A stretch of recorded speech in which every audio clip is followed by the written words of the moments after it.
Of course, on behalf of Regina Public Library, it's important that we acknowledge that this is the land on which we gathered today is Treaty 4 territory, the traditional lands of the Cree, Dakota, Lakota, Saulteaux, and the homeland of the Métis Nation. Regina Public Library is committed to working together with the Indigenous peoples of Canada as we take an important step forward on the pathway of collaboration, reconciliation, and change. Now, let me introduce our presenter. Maureen Yuzakapi is a community health representative working in the Standing Buffalo Dakota Nation, and she has taught numerous classes teaching the traditional languages of the Dakota Nation. So we will begin. Again, we went over the vowels, nasal vowels, and consonants. And we have 5 vowels, A, E, I, O, and U, nasal vowels. And in, un. We have 26 consonants, B, C, Ch, D, G, R. And remember, that's the guttural sound, the sound. And the H is a H, it's a aspirated H, right? It's, and the K, and again is the K and the H join together to make that sound. Then we have the guttural K, right? So the G and the K are almost similar in sound when you start learning to practice it. The M and the N, P, and the PH is the aspirated, the blowing P. It's P, P, right? And F, F. So it almost sounds like a F sometimes. The S, and there's a sh sound. Again, I said you can write the language how you will understand it, how you will interpret it for yourself. So if you write a S and put it in commas behind the S, H, and make it your sh sound, and your T and your TH is a th sound, right? So in English, some of the words are, the letters are similar, okay? And t, right? The W, Y, Z, and there's another Z that has a sh sound, right? Again, the marks above the lettering can mean a guttural sound or explosive sound. When we talk about the guttural sound, it's a, right, in our throat, in our esophagus. And then we make that noise through our throat, and we could feel it all the way back into our, I don't know if you have tonsils or not, but you could feel it back in your glands here in your throat. And when you make your explosive sound, it's almost like you have to have a mouthful of spit, right? Okay. So the Dakota letters we went through last time. We went through the kinship, our Tiwahe, right? Our Tiwahe is like our family that's here. And when we talk about our family, sometimes they're not biological, they're not blood family. Our Tiwahe is our mother, our father, brothers, sisters. So that's our Tiwahe. So that's our family. There's another word they use too when they do in ceremony, like at Sundance, they call them their Tioshpaye. It's a clan, like a group that you belong together because you do things together as a symbol of recognizing something similar, the similarities. So you have a Tioshpaye. So again, immediate family is Mitakuye, right? Remember last time we talked about me and ni? Me is Mitakuye, me is my family, immediate family, like right here. We talked about the Wichasha, Wia, there's that nasalized N, Wia, the child, Si Chacha, the boy, Hokshida, and the girl is Wichinchana. We talked about our older grandparents. Our grandmother is Kunshi. Kunshi, there's that nasalized N. Our grandfather is Tukashi. Tukashi. When we talk about our prayers, we talk about our Tukashila, our grandfather, right? So that's how they say that one in prayers is Tukanshila. For the Dakota, it's a D. The Lakota is a L. The Nakota is a N. So you recognize that in the language. We have a lot of similarities doing our dialect, but you just have to be cautious how you listen, you hear it. And our immediate grandparents is Unchi, our grandmother. Unka is our grandfather. Our mother is Ina. Our father is Ate. Our son is Chinkshi. Chinkshi. Our daughter is Chunkshi. Chunkshi, right? And we have our birth order of the boys and the girls. We have our first, second, third, fourth, fifth born. So they go in order. So we have our firstborn for the boys is Chaske, Hap-a, Hap-e, Chata, Hak-e for the boys. And our girls are Winona, that means the oldest, and Hapa, Hapsti, Wanske, Wehak-e. Okay, so that goes up to 5. We went through our numbers. Wancha, Numpa, Yamani, Topa, Zapta, Shakpe, Shakawi, Shakdoga, Napchuwanka, Wikjamana. And some of us practiced it together, and I said to practice it at home as well, and you will learn it and be more comfortable with it. We have our colors, our Owapi, our red is Shah, Z, Zisha, To, Pejito, Sapa, Ska, Hota. There's that H that's from your esophagus. It's the aspirated H, Hota, right? So you'll feel it in your throat, in your esophagus when you say that. Again, we have our color brown, which is Ri. So again, that comes from your esophagus and your throat, right? So when you say Ri, you can almost, you don't make any motions with your lips, but it comes from your throat, okay? And we have our purple, Shashta. And our relative from Sioux Valley had mentioned that they say theirs as Toshta. And again, our pink is Sasha, Sasha. And at Sioux Valley, they say Grikta, Grikta.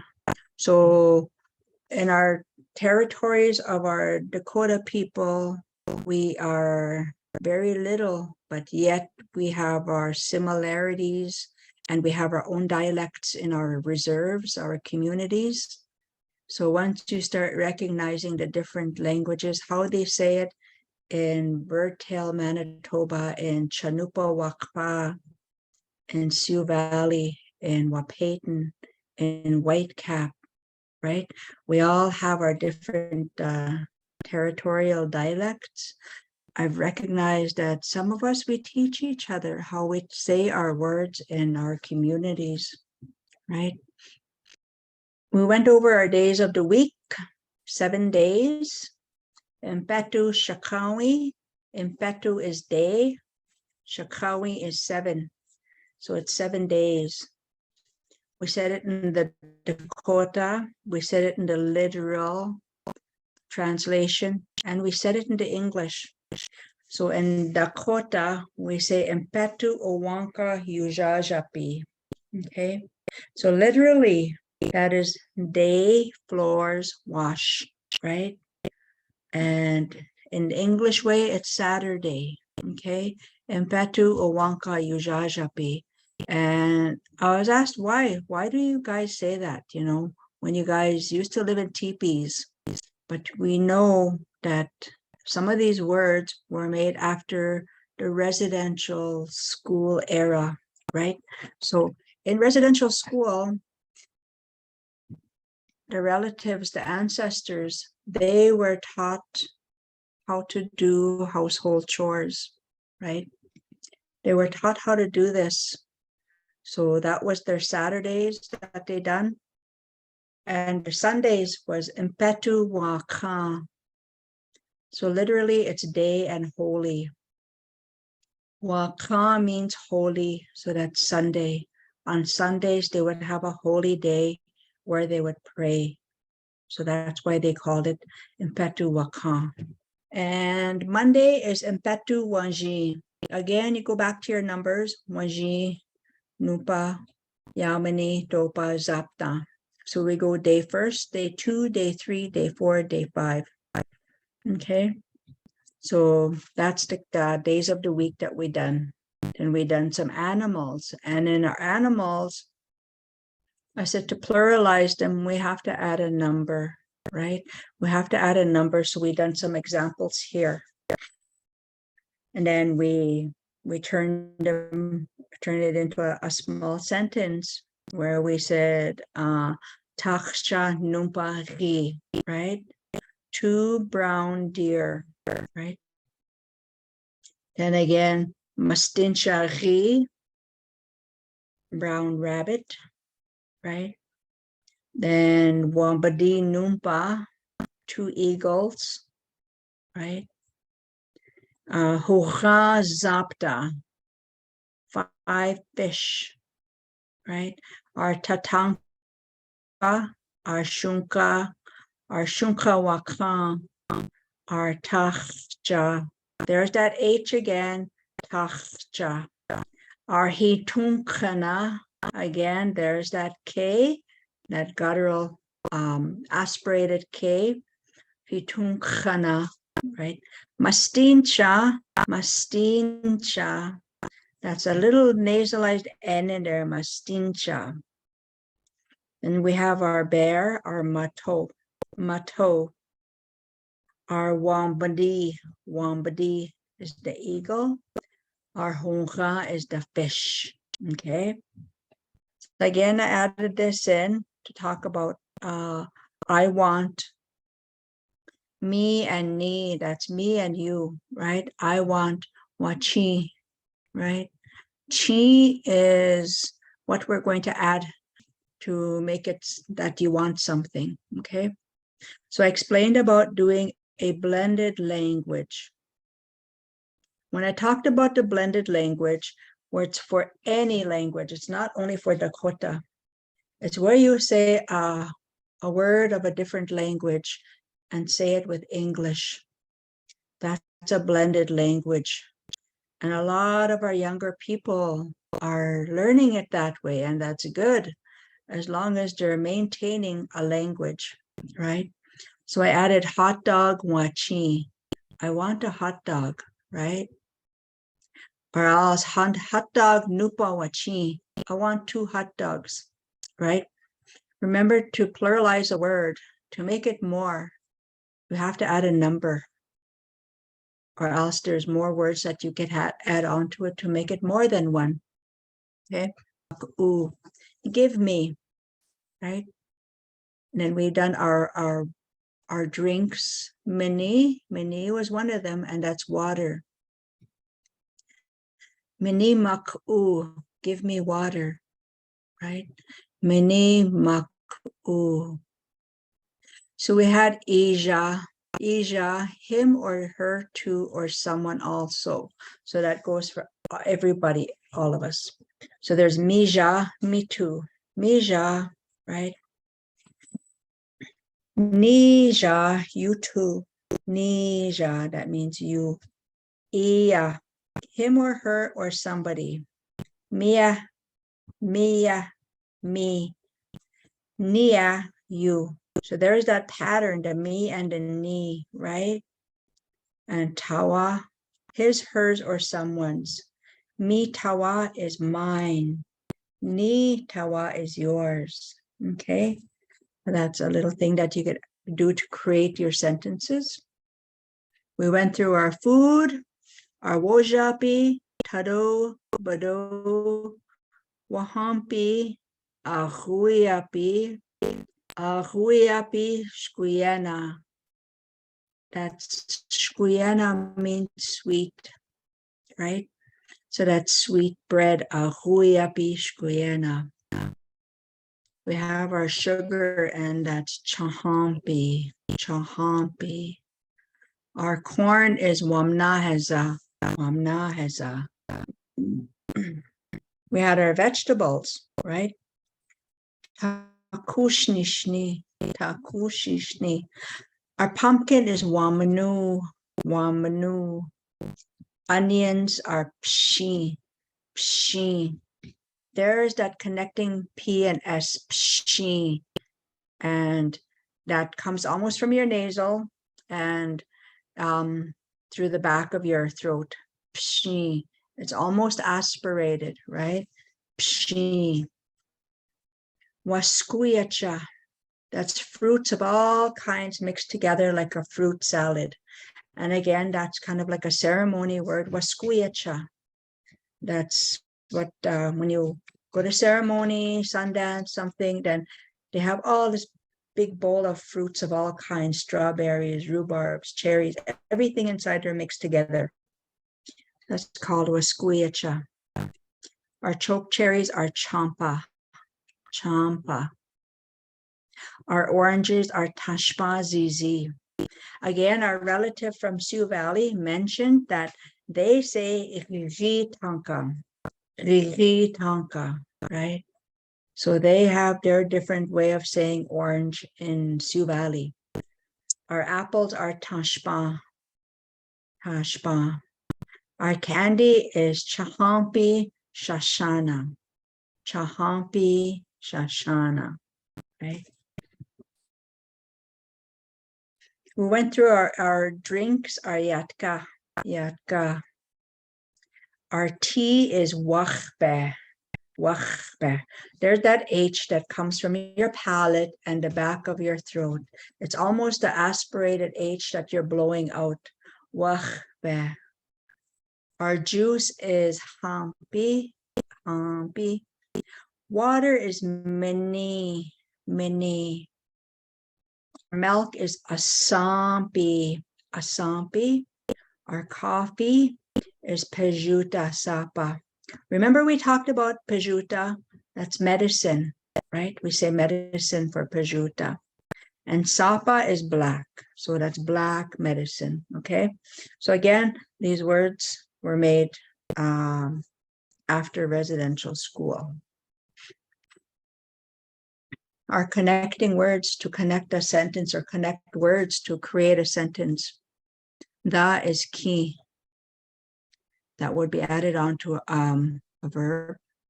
And is ka. Ka. That's to connect something from before and after, right? Or else you're adding two things together. Well is ito, ito. But is tka, tka. That's the T and the K are joining together again. Tka, tka, right? So you have to practice that. When you start practicing it, you could feel it in your palate, right? Feel it in your palate and your tongue. Tka, right? Some of us, again, are not used to using our mouth with our palate and our tongue, right? So if you have a little bit of a speech impediment, then you could start practicing and helping your mouth recognizing how to say those sounds, right? The morphology of words. So we went through our head, our pa, right? Our whole head is our pa. And our hair is pahi. That's the hair on your head. And if you want to talk about the pahi on your eyes, right? Your ishta. Your pahi ishta, right? Your eyelashes. Your noche is your ear. Noche. There's that GA that's kind of connecting noche. Your ite is your mouth. And your nose is your poche. Poche. Your tooth is your he, right? He. Then again, your mouth is your E, inside your mouth, E, right?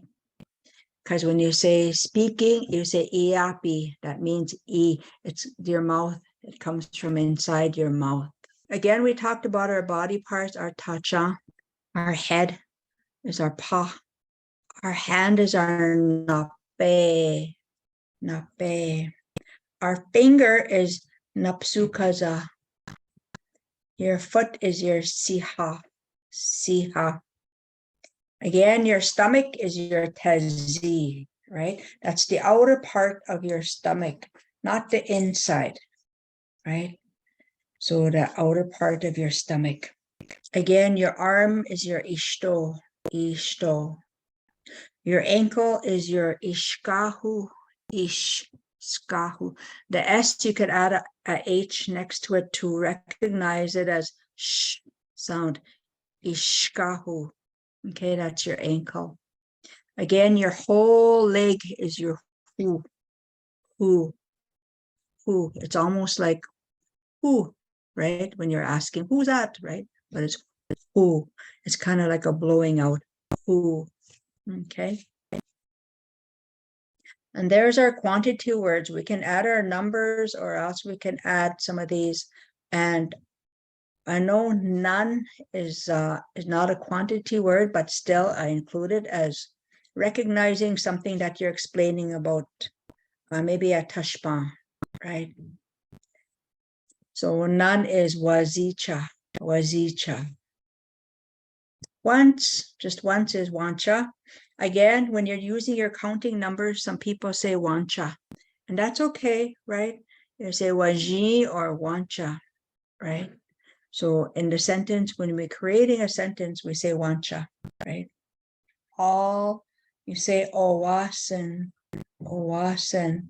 And I use this term as mitakuye, right? Our family, we use that back in our kinship and our immediate family, right? Our immediate mitakuye owasen, mitakuye owasen. That's all, everything. When we talk about that as our Dakota people, we make relatives even with the animals, the trees, anything that grows, we make relatives with it, right? So we say mitakuye owasen. So that's being grateful for something.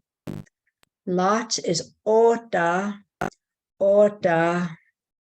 More is sumpa, sumpa. And some, just some is onge, onge, right? Onge. So again, some people use these as, they add their own little slang words to it. So you have to be mindful of that. And I heard of some and I've seen some talking to people, they kind of shorten the words. So you have to be mindful of that when you're listening. We went through our clothes, our hiyak a, okay, hiyak a. Our dress is sanksani cha, right? That's the whole dress, sanksani cha. Then again, our skirt is sanksani cha, hankena. That means a half of a skirt, half of a dress. Sanksani cha hankena. That means half a dress. Okay. And our pants is unzoge. Unzoge. Okay. Unzoge. And our shirt is wicha umpi. Wicha umpi. And I said this before about a long time ago. The men were the only ones that wore a shirt. So wichasha, wicha is meant for men, right? Wicha umpi. So that means shirt that's worn over a man. And our shoes are chahampa, chahampa. Those would be the boots, right? The boots, chahampa. When they put the word cha in front of any word, that means that it has a connection with the earth and a tree, because cha, right?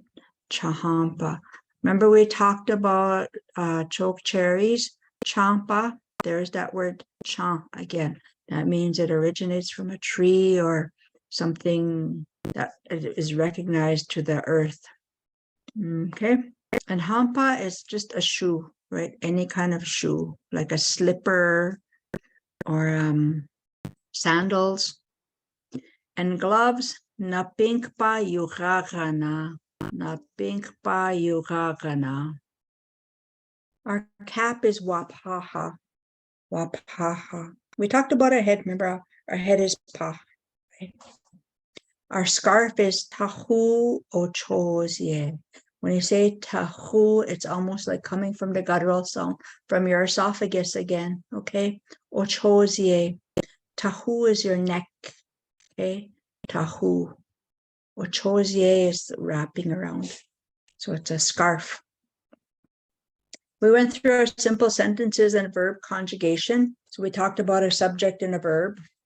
Like the English language, the Roman orthography, they talk about a subject. And it's a word that names the person or thing about which something is said. So it's identifying a subject, right? So the subject and the verb is used to express action on the state of being. For example, John wants, right? John is going to be the subject and wants is the verb. One can use a subject in a sentence, but it is not necessary, right? Sometimes we don't have to have a subject in our Dakota language, right? So our Dakota language incorporates a subject pronoun. In order to form verbs in Dakota, one must add to the root verb. The root verb is usually listed in the dictionary in the third person singular, she, he, or it. And we made an example of chi. Chi means she, he, it wants. I want is wachi, because remember our grandmother is unchi, right? Unchi. So now when we say you and I, we say ochi, ochi. We say it in the most faster than the way we say unchi. Okay? When we want, we, all of us, we all want is unchipi.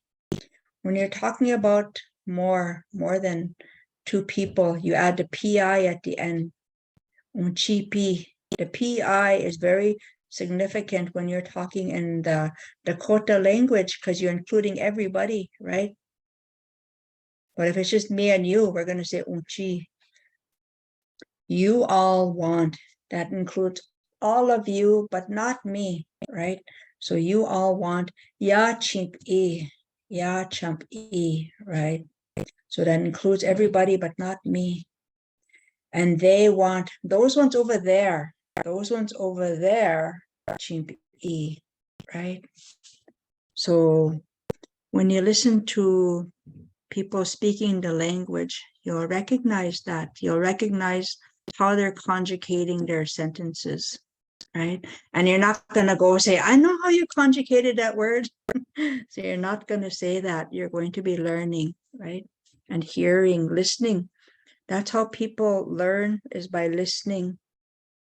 And there's some people that they say, no, that's not the way to say it. That's not, it's okay for them to say that. You learn from that too. In the Roman orthography, we have the 5 W's, right? The 5 W's. But in Dakota, we have the 6 T's, right? 6 T's. So our first one is taku, is what? It's almost like a question. Taku. Somebody says, Maureen. I'll say taku. I'll look at them. That means what? Then again, we have tuha, is when.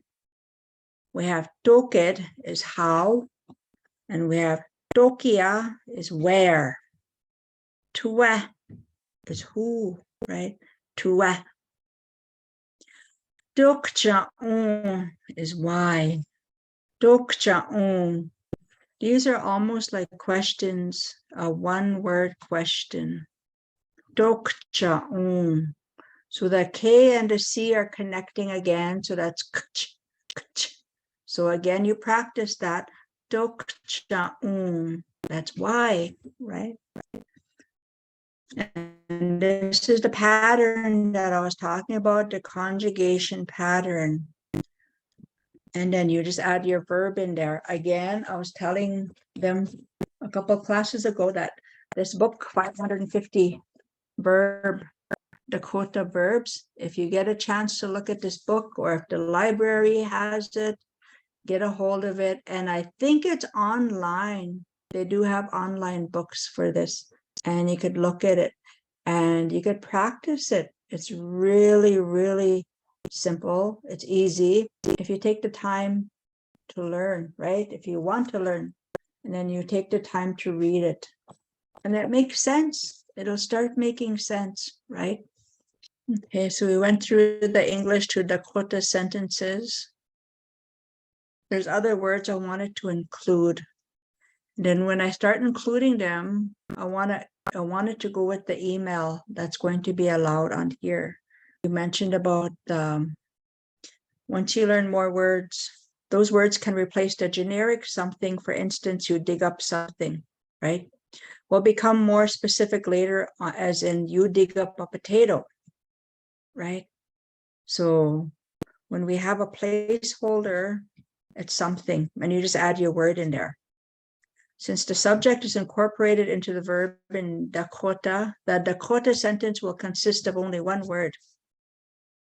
So when you have a Dakota sentence, it can be only just one word, right? But it'll be a long word.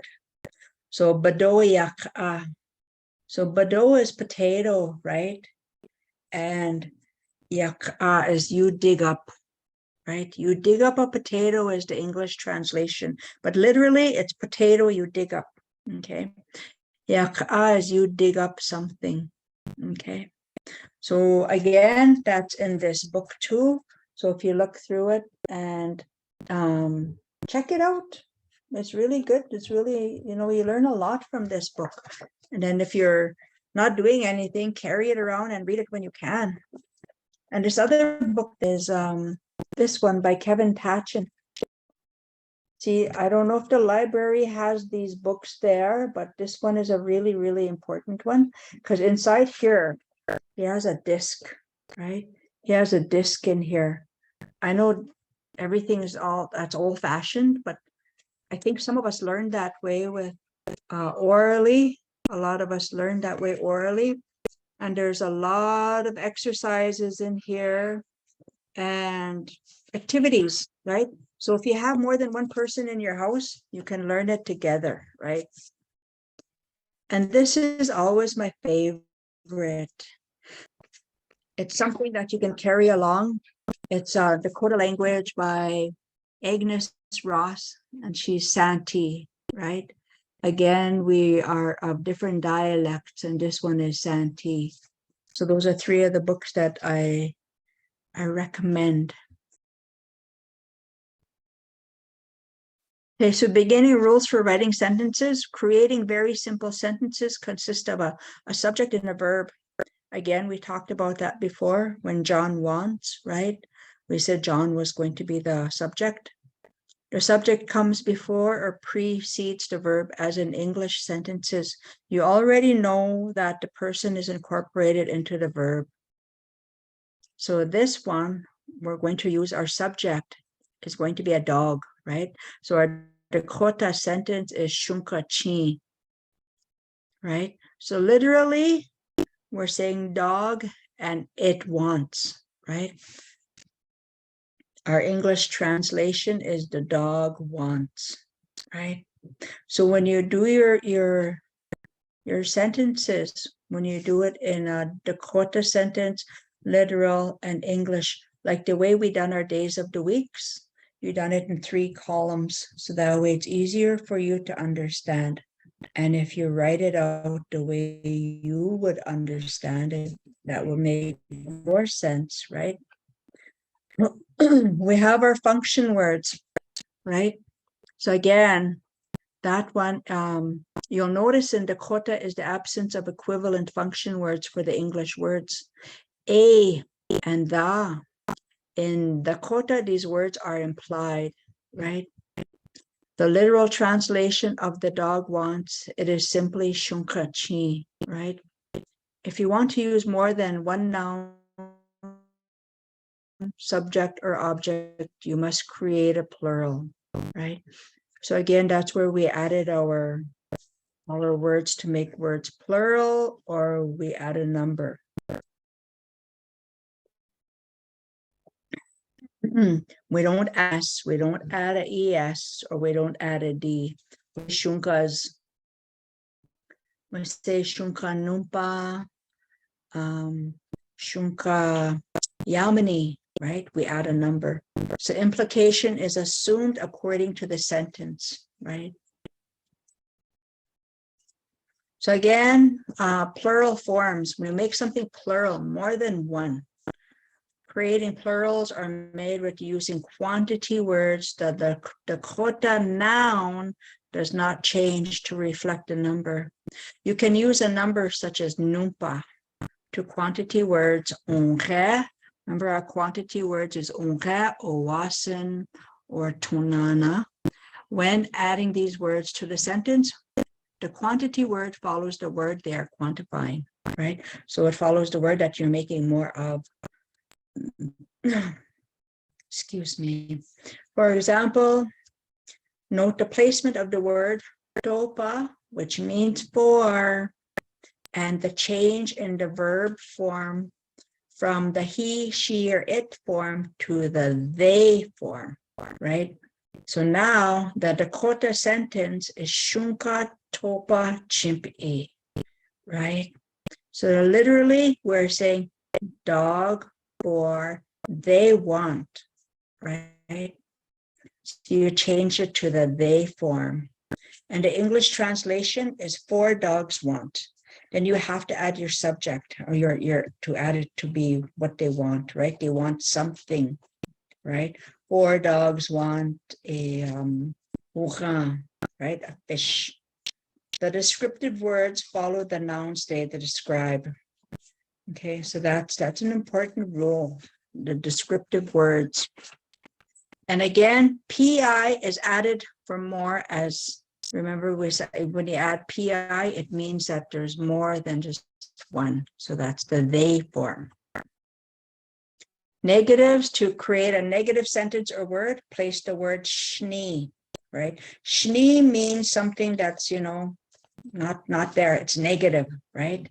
Not wanting it. So you want to negate a verb or a noun by placing this word after it. In our Dakota sentence, shunka chi shni, right?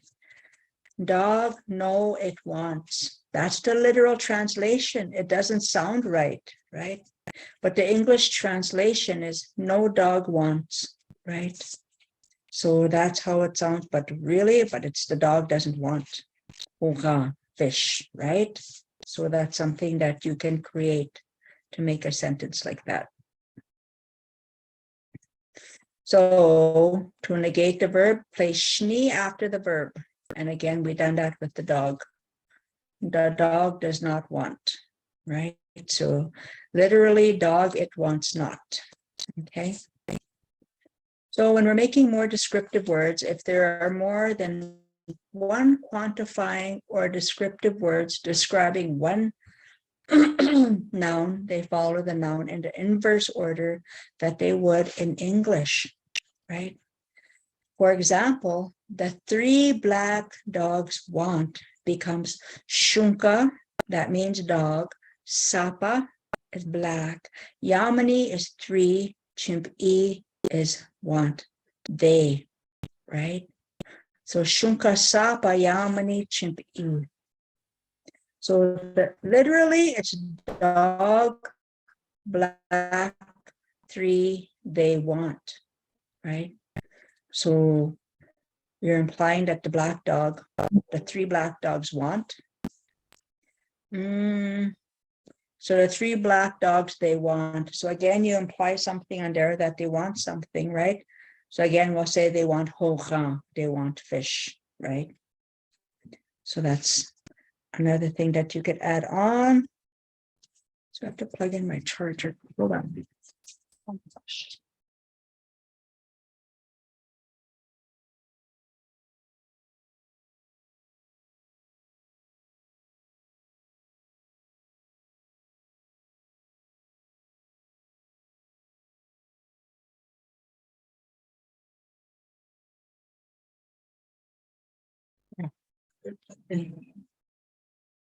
So a direct object is a person, place, or thing, a noun that receives the action of the verb.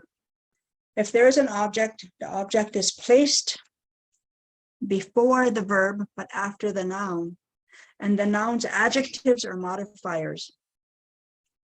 For example, the white dog wants water, right? The shunka is the dog, right? Ska is white, mini chi, right? Mini chi. So in our DT, our Dakota translation is shunka ska mini chi, right? LT is literal translation.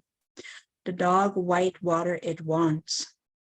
The English translation is the white dog wants water, right?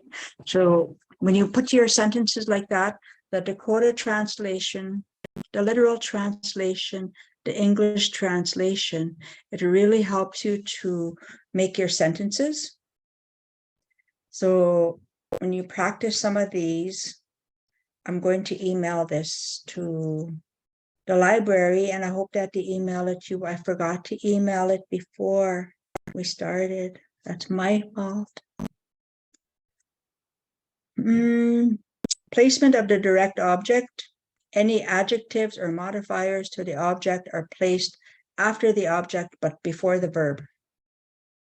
For example, the white dog wants 2 chickens, right? So I didn't give you the word chicken in the animals, but a chicken is ampo hotuna, right? Ampo hotuna is a chicken, right? So it becomes shunka ska ampo hotuna numpa chi, right? So the Dakota translation is shunka ska ampo hotuna numpa chi. Literally, it's dog, white, chicken, 2 it wants, right? Who wants it? The dog, right? So it's it. And the English translation is the white dog wants 2 chickens. Okay. So that one is the placement of the direct object. So you're adding a color, and you're adding a descriptive of what they want, right? And the action is they want. So again, we went through plural sentences. Writing plural sentences, the noun does not change. A quantity or number word is added.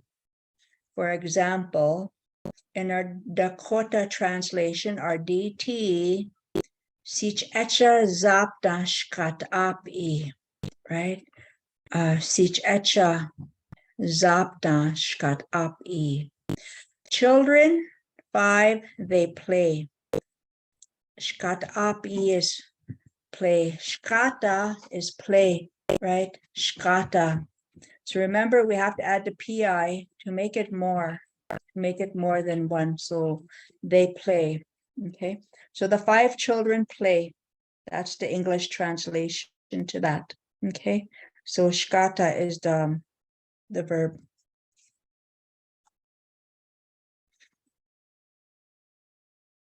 I went through this one already. I'm going to delete that one. Cut that one. Again, multiple descriptors on the subject. A descriptor is something that is describing the subject. Okay, so you're describing it multiply. Oh, yeah, describing it on the subject. Okay, so for example, our DT, our Dakota translation is shunka wakan hota wikjamana shkat api. So shunka wakan is horse, right? Hota, gray, wikchamana is 10, shkat api. So literally, we're saying the horse, gray, there's 10 of them, and they play. So English translation, 10 gray horses play. So to make it plural on the horses, it's implied, right? So when you find out the implications on the Dakota words, it'll start coming easier. Okay, so when you're describing multiple descriptors, describing it multiply on a subject. Okay. Again, we went through our phrases. Our Dakota way is Iyomakbi, is I am happy. Wamatuka is I'm tired. And remember, you use your body language when you use the phrases, right? Because you can't be saying, Wamatuka, all smiling and happy. You can't do that. You have to be all tired and say, Wamatuka, and yawning, right? You're Iyomakbi, you're laughing and just all happy. That means I'm happy, right? Iyomakbi, right? Then again, washte wadakashni. I don't like it. Washte wadakashni, right? When they're saying the shni word, sometimes they're shaking their head and making it negative, right?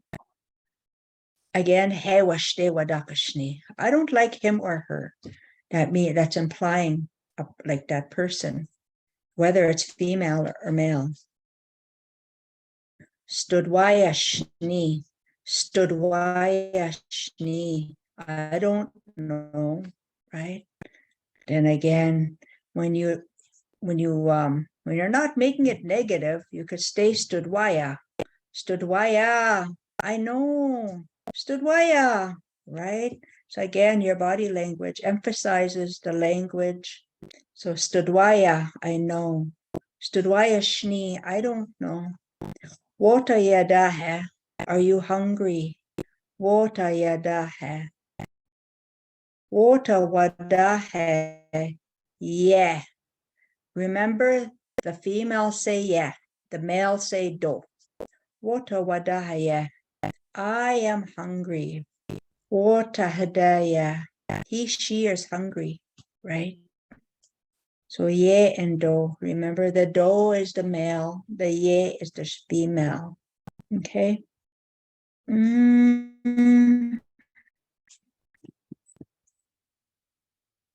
Again, some more phrases. Mishtima wachi, I want to sleep. Ishtimachi, she or he want to sleep. Hinka, just a minute or just wait, right? Hinka. Or iyaya, go now. And that's usually a command. Iyaya. And hanta, move over or get away, right? Hanta, that's another command, right? When you're saying it in the Dakota language, it doesn't sound so harsh as when they say it in the English language, right? Because some people always say hanta or get away. That sounds rude or sounds hurtful. But if you say it in the Dakota language, you say hanta. That means, move aside or something, it's not mean or anything. And again, wana, ready, like right now, wana, right? Wanake, again, wanake, right? Again.